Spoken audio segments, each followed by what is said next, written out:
بسم اللہ الرحمن الرحیم۔ ہر قسم کی حمد و ثنا اللہ سبحانہ و تعالی وحدہ لا شریک کی ذات کے لیے خاص ہے۔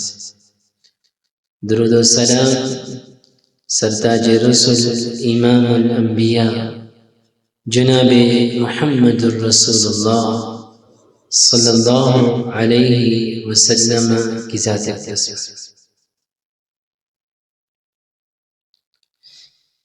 قابل صد احترام بزرگوں، نوجوان ساتھیوں، اللہ سبحانہ و تعالی نے ہمیں مسلمان بنایا۔ ہمیں سب سے بڑی دولت، سب سے عظیم جو دولت ہے، سب سے بڑی جو نعمت ہے اس دنیا میں، وہ اسلام کی نعمت ہے۔ اللہ نے ہمیں اس اسلام اور ایمان کی دولت اور نعمت سے سرفراز فرمایا۔ اس سے بڑی کوئی نعمت نہیں ہے۔ اس نعمت کی وجہ سے اللہ سبحانہ و تعالی نے اس دنیا میں بھی ہم پہ بہت سے انعامات کیے ہیں، اور پھر آخرت میں بھی اسی نعمت کی وجہ سے ہم پر اللہ نے بہت بڑے انعامات کرنے۔ لیکن صرف مسلمان قولی طور پہ ہونا، زبانی طور پہ ہونا، باللسان ہونا، لفظوں میں مسلمان ہونا، یہ کافی نہیں۔ صحابہ کرام رضوان اللہ علیہم اجمعین، جب ہم ان کی سیرت کو دیکھتے ہیں، یعنی اس امت کے سب سے پہلے جو مسلمان ہوئے، اللہ کے نبی صلی اللہ علیہ وسلم کی ذات پر ایمان لے کے آئے، وہ صحابہ تھے۔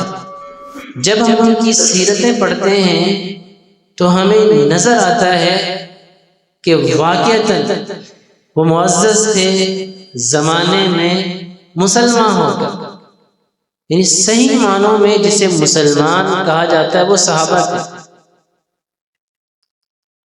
اسی لیے اللہ سبحانہ و تعالی نے قرآن میں فرمایا فَإِنْ آمَنُوا بِمِثْلِ مَا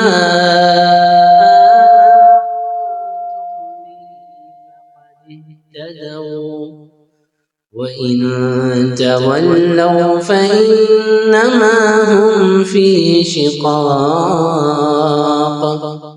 فَسَيَكْفِيكَهُمُ اللَّهُ وَهُوَ السَّمِيعُ الْعَلِيمُ۔ اللہ فرماتے ہیں کہ لوگوں، اگر تم ایسا ایمان لے کے آؤ جیسے میرے نبی کے صحابہ ایمان لے کے آئے، فقد اہتدوا، پھر تم کہلاؤ گے دنیا میں کہ تم ہدایت یافتہ ہو۔ تو ہمارا آج کا جو موضوع ہے وہ ہے کہ صرف لفظوں میں مسلمان نہیں ہونا، بلکہ فعل سے مسلمان ہونا۔ صرف زبانی مسلمان نہیں ہونا، بلکہ قلبی دلی طور پہ بھی مسلمان ہونا۔ صرف جملوں میں مسلمان نہیں ہونا، بلکہ آپ کا عمل، آپ کا فعل، آپ کا چلنا پھرنا وہ بتائیں کہ یہ بندہ مسلمان ہے۔ تو اس عمل میں، اس فعل میں بہت ساری چیزیں شریعت نے اس کے بہت سارے نکات بتائیں کہ اس طریقے سے عمل کرنا ہے، یوں کرنا ہے، یوں کرنا ہے، یوں کرنا ہے۔ اور اس فعل میں سے، ان افعال میں سے، ان اعمال میں سے سب سے بڑا عمل، سب سے بڑا فعل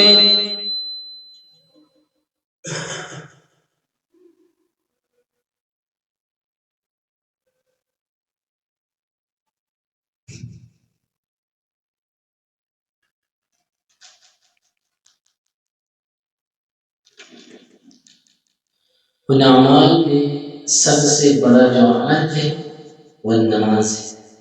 وہ کیا ہے؟ نماز۔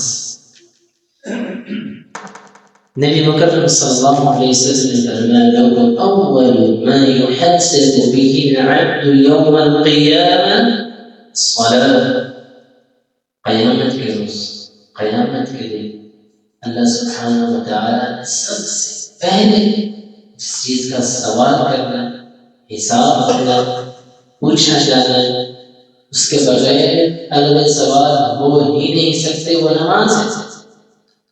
جو بندہ اس نماز والے مرحلے سے گزر گیا، کامیاب ہو گیا، سوال کا جواب آ چکا تھا، تو باقی تمام سوالوں میں بندہ کامیاب ہو جائے۔ جو اس سوال میں رہ گیا اور اس سے پوچھ گچھ شروع ہو گئی کہ نہیں کیوں نہیں پڑھی تم نے نماز، فلاں دن تم کہاں تھے، فلاں وقت کہاں تھے، تو جانتے ہو اللہ کے نبی اسی مسئلے میں کیا فرمایا، من نومش فقد خلق۔ جس بندے سے اللہ تعالیٰ نے مناقشہ شروع کر دیا، پوچھنا نہ شروع ہو گیا کہ یہ کیوں تم نے نماز نہیں پڑھی، فلاں دن کیوں نہیں پڑھی، فقد خلق، بندہ تباہ ہو گیا، برباد ہو گیا۔ تو کما قال علیہ الصلوۃ والسلام، وہ بندہ خسارے اور گھاٹے میں چلے گیا۔ اس لیے میرے بھائیوں، نماز کسی بھی صورت میں معاف نہیں ہے۔ حالت جنگ ہے، اللہ کے نبی صلی اللہ علیہ وسلم دشمن کے سامنے، دشمن سامنے ہے، پیارے نبی علیہ الصلوۃ والسلام نے جب نماز کا وقت ہوا اپنے صحابہ کی دو صفیں بنا دی، کہا ایک صف دشمن کے سامنے کھڑی ہوگی، دوسری صف میرے پیچھے نماز پڑھے گی۔ حالت جنگ، دشمن سامنے تلواریں اور تیر لے کے کھڑے ہوئے تیار ہیں کہ کبھی ہم مسلمانوں کو غافل پائیں تو فوراً سے حملہ کر دیں۔ اس کے باوجود اللہ کے نبی صلی اللہ علیہ وسلم جب نماز کا وقت ہوتا ہے آپ نماز کو ترک نہیں کرتے۔ یہ ہے نماز کی اہمیت۔ اللہ نے قرآن میں کیا فرمایا، فَإِنْ خِفْتُمْ فَرِجَالًا أَوْ رُكْبَانًا، اگر تمہیں خوف ہو، ڈر ہو، خوف کی حالت میں نماز کا وقت ہو جائے تو چلتے پھرتے بھی نماز پڑھنی پڑے، چلتے ہوئے نماز پڑھو، فَرِجَالًا أَوْ رُكْبَانًا، خوف میں ہو، امن نہیں ہے، ہر طرف خوف و ہراس ہے، اور نماز کا وقت ہو جائے تم سوار ہو تو نماز سواری پہ پڑھنی پڑے گی، معاف نہیں ہے۔ ہم کچھ سمجھتے ہی نماز، ٹھیک ہے مولوی صاحب اذان دے رہے ہیں، مؤذن ایک دو مبتدی بستی کو نماز پڑھی، ٹھیک ہے ہم پوری بستی سے نماز کا جو معاملہ ہے وہ ختم ہو گیا۔ نہیں میرے بھائی، نماز ہر بندے پہ فرض عین ہے۔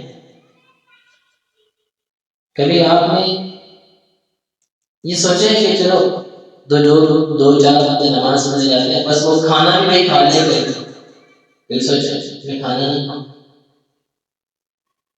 چلو میں آج شام کا کھانا نہیں کھاتا، شام کی نماز میں پڑھتے ہوئے اسے کہتے ہیں جسم۔ اس جسم میں اللہ تعالیٰ نے ایک اور چیز رکھی، اسے کہتے ہیں روح۔ وَيَسْأَلُونَكَ عَنِ الرُّوحِ، نبی آپ سے سوال کرتے ہیں روح کے بارے میں۔ فرماتے ہیں کہ روح یہ ہم پہ ربی ہے، اس روح کی خوراک کی نماز ہے، اس روح کی خوراک قرآن ہے۔ جسم کو تو ہم خوراک دے دیں لیکن روح کی خوراک کا ہمیں پتہ ہی نہیں، روح کی خوراک کا ہمیں علم ہی نہیں ہے۔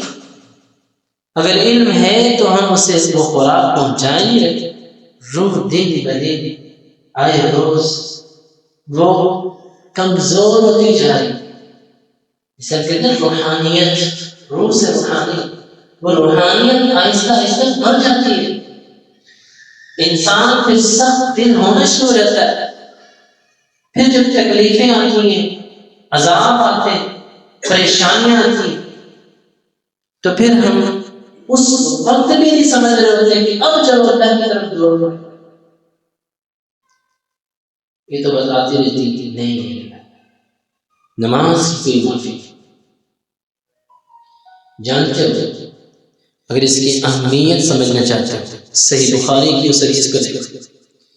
اللہ کے نبی صلی اللہ علیہ وسلم فرماتے ہیں لقد هممت ان آمر رجلا یؤم الناس، میرا دل چاہتا ہے کہ میں ایک آدمی کو حکم دوں یؤم الناس، ان لوگوں کو نماز پڑھائے. پھر اللہ کے نبی ثم آمر ان يحطب، پھر میں حکم دوں کہ لکڑیاں اکٹھی کی جائیں. ان لکڑیوں کو اکٹھا کر کے اسے آگ لگا دیجیے. پھر میں وہ آگ فَأُحَرِّقَ عَلَيْهِمْ بُيُوتَهُمْ، اس آگ کو لے کر ان گھروں کی طرف جاؤں جن گھر کے مرد آدمی وہ مسجد میں آ کے نماز نہیں پڑھتے. فَأُحَرِّقَ عَلَيْهِمْ بُيُوتَهُمْ، اور ان کے گھروں کو جلا کر راکھ کر دو. آپ نے فرمایا اگر عورتیں اور بچے گھر میں نہ ہوتے تو اللہ نے مجھے حکم دیا کہ میں ایسا کروں. کیوں؟ کہ بچوں اور عورتوں پر مسجد میں آ کے نماز پڑھنا فرض نہیں ہے، کہ مردوں پر آدمیوں پر مسجد میں آ کے نماز پڑھنا فرض ہے. ہمیں پرواہ نہیں، ہم نے نماز کو اہم سمجھے ہی نہیں. عمر بن خطاب رضی اللہ تعالی عنہ اپنے گورنر کو فرمایا کرتے تھے کہ اے عمرا میری بات غور سے سنو، ان اہم امورکم الصلاۃ، سب سے اہم ترین اگر کوئی چیز ہے تمہارے نزدیک وہ نماز ہونی چاہیے. جنہوں نے نمازوں کی پاسداری کی تھی پھر انہوں نے کروڑوں لاکھوں اربوں کھربوں زمینوں کے اوپر فتوحات حاصل کی. آتا ہے 23 لاکھ مربع میل پر عمر بن خطاب نماز پڑھانے کی. اس کے بعد یہ فتوحات چلتے رہے. امیر معاویہ رضی اللہ کے دور میں 64 لاکھ مربع میل پر مسلمانوں نے فتح کرائی. اس طرح سے انہوں نے نماز کو ضائع کیا. کیا فرما رہے خلیفہ پر ان اہم امورکم الصلاۃ. سن 99 ہجری میں اس وقت کے خلیفہ عمر بن عبد العزیز رحمہ اللہ وہ خود نماز پڑھا رہے اور ایسی نماز پڑھا رہے کہ ان کے پیچھے امام مقاتل بن حیان رحمہ اللہ فرماتے ہیں کہ کنت خلف عمر بن عبد العزیز، میں عمر بن عبد العزیز رحمہ اللہ کے پیچھے نماز پڑھ رہا تھا اور وہ نماز میں اس آیت پہ جب پہنچتے ہیں کہ وَقِفُوهُمْ إِنَّهُمْ مَسْئُولُونَ، اللہ فرمائیں گے وَقِفُوهُمْ إِنَّهُمْ مَسْئُولُونَ کہ فرشتوں ان لوگوں کو روک لو، ایک قدم بھی آگے نہ بڑھے. کیوں؟ إِنَّهُمْ مَسْئُولُونَ، ان سے بھی ہم نے بہت سارے سوال کر رہے، یہ قدم بھی آگے نہ بڑھے. امام مقاتل بن حیان فرماتے ہیں فَجَعَلَ يُكَرِّرُهَا کہ عمر بن عبد العزیز رحمہ اللہ اس آیت کو ایک بار میں، 2 بار میں، 3 بار بار بار پڑھ رہے اور اگلی آیت پڑھی نہیں رہے، رو رہے. یہ آنکھوں سے آنسو زار قطار جاری ہے اور اس آیت پہ ہی انہوں نے رکوع کر سکے. یہ بتایا جا رہا ہے کہ نماز کی کتنی اہمیت ہے، ہم نے اس کو اہم سمجھا ہی نہیں. اللہ کا حکم ہے حی علی الصلاۃ حی علی الفلاح، اور نماز کی طرف یہیں تمہیں کامیابی ملے گی. اٹھتے وہ تیری اذان ہے، ہمیں کوئی فکر ہی نہیں. اللہ اکبر. ذرا دیکھو اس نابینا صحابی کو، سنن ابی داؤد کی حدیث ہے، نابینا صحابی جاء إلى رسول الله صلی اللہ علیہ وسلم، اللہ کے رسول صلی اللہ علیہ وسلم کے پاس آتا، کہتے ہیں اللہ کے رسول نماز پڑھتا ہوں، مسجد جا کے پڑھتا ہوں، لیکن میرے کچھ عذر ہے، عذر وہ میں آپ کے سامنے رکھنا چاہتا ہوں۔ عذر کیا ہے آپ کا؟ کہا اللہ کے نبی انی رجل ضریر البصر، اللہ کے رسول آپ جانتے ہیں کہ میری بصارت نہیں، میں دیکھ نہیں سکتا، نبینا ہوں، بتائیں نا ہماری آنکھیں راتوں کی تنہائیوں میں گری ہوئی سوئی کو ڈھونڈ لیتی، اتنی تیز بصیرت ہے ہماری۔ وہ کیا کہہ رہے ہیں کہ اللہ کے نبی میں نبی نا عذر۔ دوسرا عذر شاسع الدار، پیارے حبیب صلی اللہ علیہ وسلم میرا گھر بڑا گھر قریب، ہمارے محلے میں مسجد ہے، کوئی محلہ ایسا ہی جہاں مسجد نہ ہو، مسجدیں جگہ جگہ، جہاں آپ نگاہ دوڑائیں گے آپ کو مسجد نظر آئے گا، اللہ کے نبی گھر بڑا جگہ۔ تیسرا عذر وَلَيْسَ لِي قَائِدٌ يَقُودُنِي إِلَى الْمَسْجِدِ، پیارے حبیب صلی اللہ علیہ وسلم میرا کوئی ساتھی بھی نہیں، کوئی دوست بھی نہیں جو میرا ہاتھ پکڑے اور میرے مسجد سے لے جائے، کوئی ساتھی نہیں۔ چوتھا عذر فرمایا اللہ کے نبی بینی وبین المسجد اشیاء، میرے گھر اور مسجد کے درمیان بہت ساری چیزوں سے گزر کر کے میں آتا ہوں، بہت ساری چیزوں پر ٹکراؤ ہوتا ہے۔ کیا مطلب ہے اس سے؟ مدینہ کی گلیاں ہیں یا آج کل کا جو زمانہ ہے جہاں پہ بلدیاتی نظام اس طرح تھوڑی تھا، اس وقت جگہ جگہ پتھر ہوا کرتے تھے، اکیلا بندہ نبینا ہو دور سے آئے کتنی بار چلے گئے، کتنی بار اٹھے، اور یہی نہ سوچو، یہ سوچو کہ وہاں پہ درندے بھی بہت ہوتے تھے، ان درندوں کا بھی خوف اس کے ذہن میں۔ اشیاء شیطانی کا اشیاء جمع کا صیغہ، بہت ساری چیزوں کا سامنا کرنا پڑتا ہے اللہ کے رسول صلی اللہ علیہ وسلم۔ چار عذر پیش اللہ کے نبی صلی اللہ علیہ وسلم کیا چاہتا ہے؟ کہا فَهَلْ لِي رُخْصَةٌ أَنْ أُصَلِّيَ فِي بَيْتِي، اللہ کے نبی کیا مجھے رخصت مل سکتی ہے، اجازت مل سکتی ہے کہ میں اپنے گھر میں نماز پڑھ لوں؟ اجازت کس چیز کی جائے گی؟ نماز پڑھنے کی، چھوڑنے کی، گھر میں نماز پڑھنے کی مجھے اجازت دے دے، مسجد میں نہیں آ سکتا۔ اب نے فرمایا ٹھیک ہے گھر میں نماز پڑھ۔ صحابی فرماتے ہیں فَلَمَّا تَوَلَّى دَعَا، جیسے وہ چند قدم چلے اللہ کے نبی نے آواز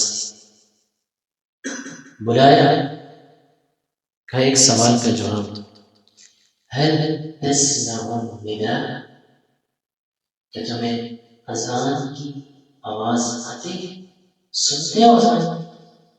قال نعم، جی اللہ کے رسول اذان کی آواز سنتی، تو آپ نے کیا فرمایا؟ لا اجد لك رخصة ثم اجد، تمہارے لیے کوئی رخصت نہیں، تمہیں مسجد میں آ کے نماز پڑھنی پڑے گی۔ اندازہ کریں، پھر وہ صحابی پوری زندگی مسجد میں آ کے نماز پڑھتے۔ ہمارے پاس کون سا عذر ہے جو ہم قیامت کے روز اللہ کے نبی صلی اللہ علیہ وسلم کا سامنا ہو ہم کہہ سکیں اللہ کے نبی میرا یہ عذر تھا، کوئی عذر نہیں، کوئی 5 عذر تھے اور آپ کے پاس ہی 4 عذر تھے، ہمارے پاس یہ عذر تھی۔ مسجد ویران ہے اور جہاں اللہ اور اس کے رسول صلی اللہ علیہ وسلم کی فرمانیاں تھی وہ جگہ بھری گئی، اور ان جگہوں کے بھرنے کی وجہ سے، مسجدوں کے ویران ہونے کی وجہ سے برکتیں ختم ہو گئی، ذلتیں آتی ہیں۔ وہ معزز تھے زمانے میں مسلمان ہو کر ہم خواب ہوئے ڈال کے قرآن کو چھوڑا۔ قرآن میں کتنے مقامات میں فرمایا اقیم الصلاۃ اقیم الصلاۃ اقیم الصلاۃ لذکری اقیم الصلاۃ لدلوک الشمس الى غسق الليل اقیم الصلاۃ طرفي النهار وزلفا من الليل اقیم الصلاۃ ان الصلاۃ تنهى عن الفحشاء والمنکر۔ جگہ جگہ نماز پڑھیں، حافظوا علی الصلوات، نمازوں کی پابندی کرو، نماز نہ چھوڑو۔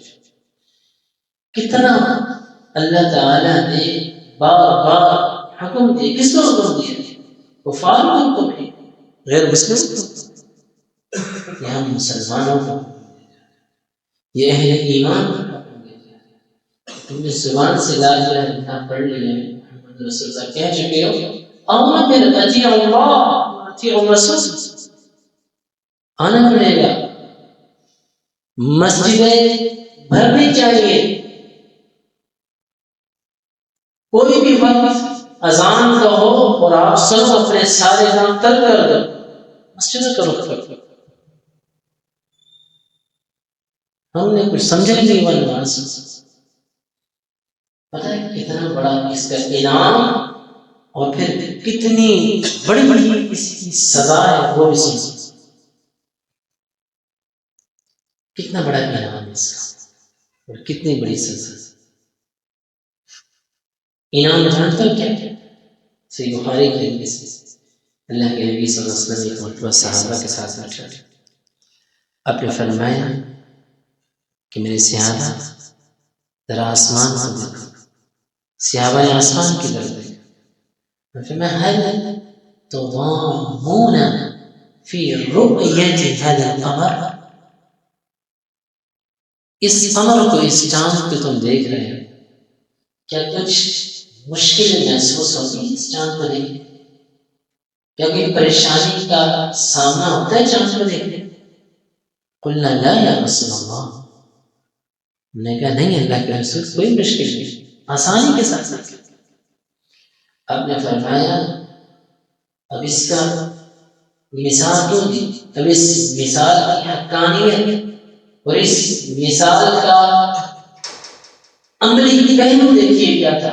اللہ کے نبی فرماتے ہیں صحیح مسلم کی حدیث اذا دخل اہل الجنت الجنہ، جب جنت والے جنت میں چلے جائیں گے، نعمتیں حاصل کرنے میں ہر قسم کی نعمت جنتیوں کو مل جائے گی۔ فَهَلْ وَجَدْتُم مَّا وَعَدَ رَبُّكُمْ حَقًّا قَالُوا نَعَمْ، تم نے وہ وعدہ جو تمہارے رب نے تم سے کیا تھا اسے سچا پا لیا؟ جی ہم نے اپنے رب کا وعدہ سچا پا لیا، ہمیں سب کچھ مل گیا۔ آپ فرماتے ہیں اللہ سبحانہ و تعالی تمام جنتیوں کو اکٹھا کر کے ان سے ایک سوال کرے، تُرِيدُونَ شَيْئًا أَزِدْكُمْ، تمہیں کوئی اور چیز چاہیے میں تمہیں اور دینا چاہتا ہوں، اور نوازنا چاہتا ہوں۔ جنتیوں کو اللہ نے سب کچھ دے دیا، ان کے ذہن میں قرآن کے وہ سارے وعدے گھوم رہے، جنات عدن يدخلونها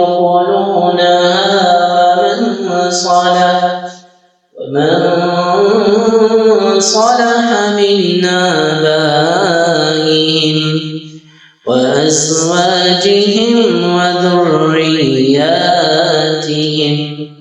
اللہ نے ہمیں جنت میں ڈالا، سب کچھ تو دے دی، ہمارے نیک آباء و اجداد وہ بھی ہمارے ساتھ جنت میں، ہماری نیک اولادیں ہیں وہ بھی ہمارے ساتھ جنت میں. اللہ میں کیا چاہیے؟ اتنی نعمتیں جنت کی، تجری من تحتها الانہار، مختلف قسم کی نہریں، دودھ کی، شرابت طہورہ کی، شہد کی، بہترین پانی کی، ہر چیز کی. اللہ میں کیا چاہیے؟ سب کچھ دے دے. اللہ کیا ساز کر رہا ہے؟ تريدون شيئا أزيدكم. تم کچھ اور چاہیے؟ نہیں، ہم تو سب کچھ نہیں. آپ صلی اللہ علیہ وسلم فرماتے ہیں فَيَكْشِفُ الْحِجَابَ، اللہ سبحانہ و تعالیٰ ایک حجاب جو پردہ خالق اور مخلوق کے درمیان تھا اللہ وہ ہٹا دیں. پردہ ہٹایا جا رہا ہے. وہ پردہ، اس کی اہمیت جانتے ہو کیا؟ صحیح مسلم کی ایک اور حدیث ہے، آپ فرماتے ہیں لو کشفناه لأحرقت سبحات وجهه ما انتهى إليه بصره من خلقه. اگر آج اس دنیا میں اللہ اس پردے کو ہٹا دے، اللہ سبحانہ و تعالیٰ کے نور کی شعاع وہ سب کچھ جلا کر کے راہ کر دے. وہ پردہ ہٹایا جاتا ہے. اور پھر اس وقت جنتیوں کو سب سے بڑی نعمت، سب سے عظیم نعمت جو اللہ سبحانہ و تعالیٰ کے دیدار کی نعمت ہے، اللہ جنتیوں کو عطا فرمائے. اس نعمت سے بڑی کوئی نہیں. اللہ کے نبی کیا فرماتے ہیں؟ میرے صحابہ اس چاند کو دیکھ لیا تو مشقت ہوتی تو مجھے نہیں دیکھتا. فرمایا ایسے ہی روز قیامت تم اپنے رب کا دیدار کرو، لیکن شرط بہت سخت ہے. دیدار ایسے نصیب نہیں ہوتا. اس دیدار کے لیے ایک شرط ہے. اللہ کے نبی کیا کرنا ہے؟ اپنے فرمایا إن استطعتم ألا تغلبوا على الصلاة قبل طلوع الشمس وقبل غروبها. شرط یہ ہے کہ تم نمازوں کو ضائع نہ کرنا. تم نمازوں کو ضائع نہ کرنا. جب تم نمازوں کو ضائع کر بیٹھو گے تو پھر تمہیں اللہ کا دیدار نصیب. کتنا بڑا انعام ہے نمازوں کی پابندی. اور نمازی اگر چھوڑ دی جائیں تو پھر انعامات سے ہی محرومی نہیں، صرف اللہ کے دیدار سے محرومی نہیں، اور بھی بہت ساری سزائیں. اس لیے نمازیں پڑھنے میں ہمارا ہی فائدہ ہے. اللہ کے نبی صلی اللہ علیہ وسلم کیا فرماتے ہیں؟ ان استطعتم اللہ تعالی، میرے صحابہ تم اپنے آپ کو مغلوب نہ کر لینا، شیطان کے وار میں نہ آ جانا. شیطان جگہ جگہ راستہ سے کھڑا ہوتا ہے، یہ بندہ نماز کے جانا چاہتا ہے اس کو روکتا ہے، نہیں جانا. اللہ کے دیدار سے محروم ہو جاؤ.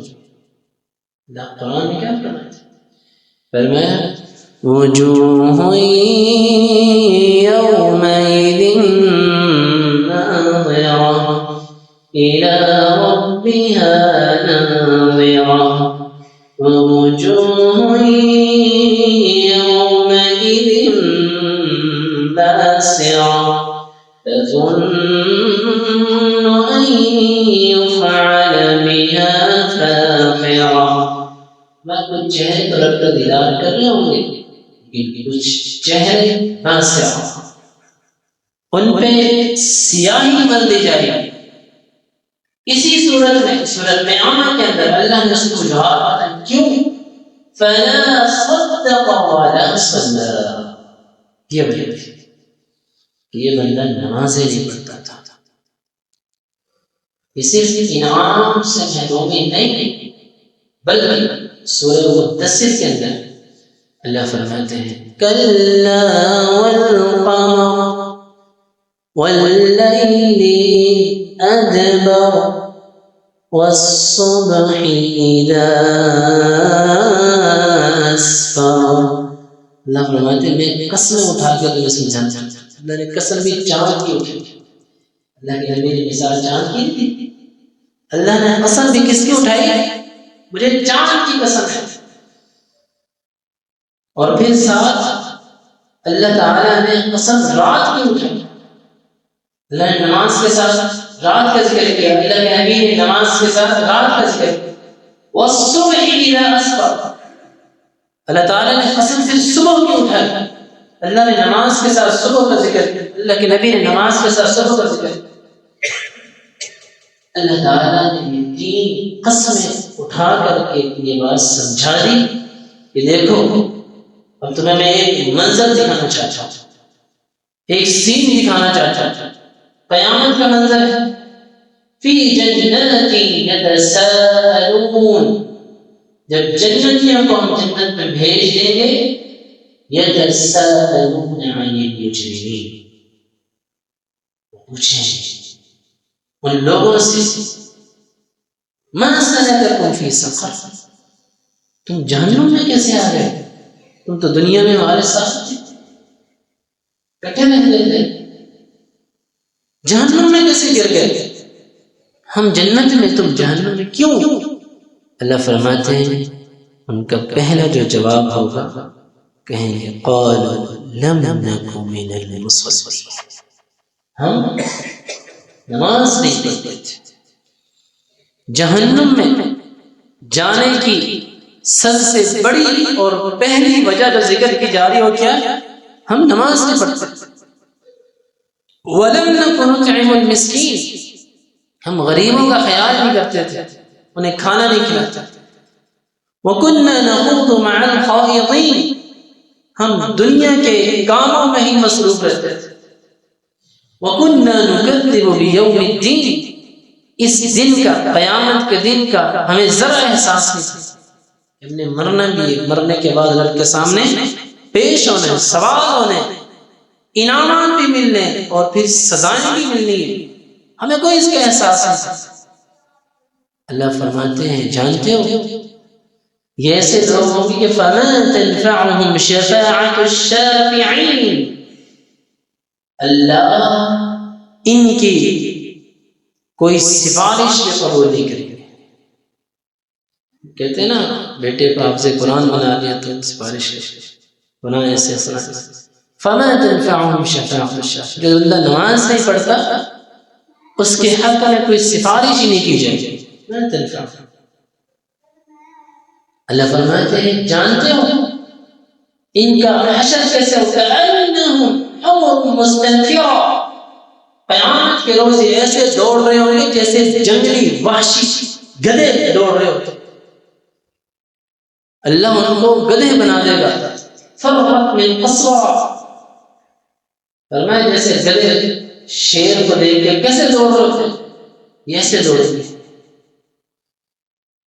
کون؟ یہ نماز. بھائیو جہاں انعامات ہیں وہاں اللہ کی طرف سے پھر سزائیں بھی ہیں. نماز چھوڑ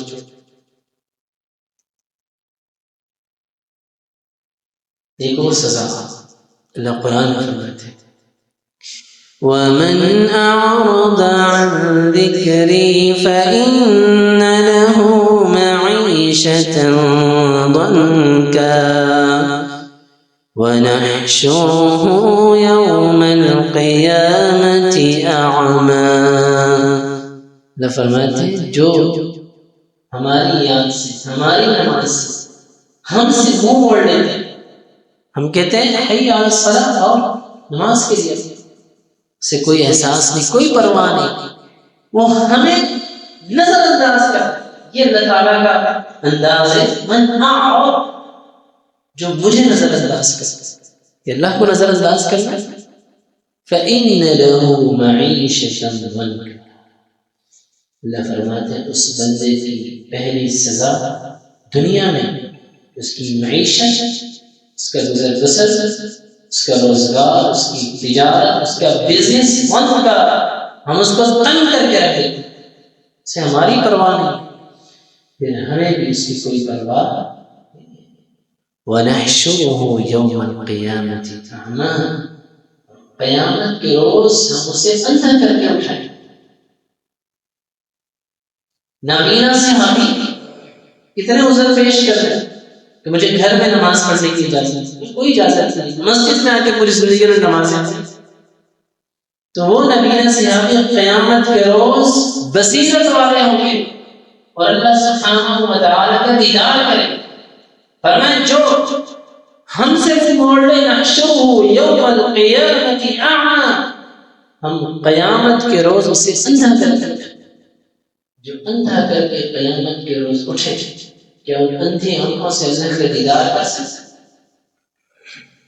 نہیں کر سکتا۔ وہ کہے گا رب لم حشرتنی اعمیٰ وقد كنت بصیرا، اللہ مجھے اندھا کیوں اٹھایا؟ مجھے دنیا میں اچھا خاصا نظر بصیرا۔ تو اللہ جواب دیں گے كذلك أتتك آياتنا فنسيتها وكذلك اليوم تنسى،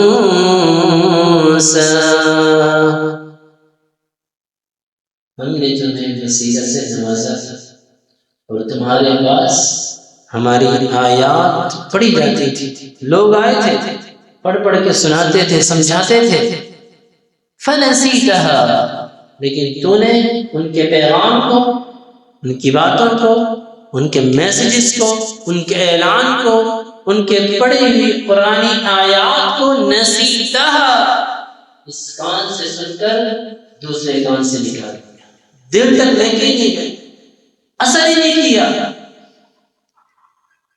سنا لیکن عمل نہیں کیا، فنسیتها، تو نے ہمیں بھلا دیا، وَكَذَلِكَ الْيَوْمَ تُنْسَى، اللہ فرماتے ہیں آج ہم تمہیں بھلا دیتے ہیں، ہمیں بھی تمہاری اللہم لا تجعلنا منهم، اللہ ہمیں شامل، اللہ ہمیں صاحب بصیرت بنا، دنیا میں بھی اور روز آخرت میں اللہ نے صاحب بصیرت، اللہ نے سننے سے زیادہ عمل کی توفیق عطا۔ اقول قولی هذا استغفر الله لي ولكم ولسائر المسلمين وآخر دعوانا أن الحمد لله رب العالمين۔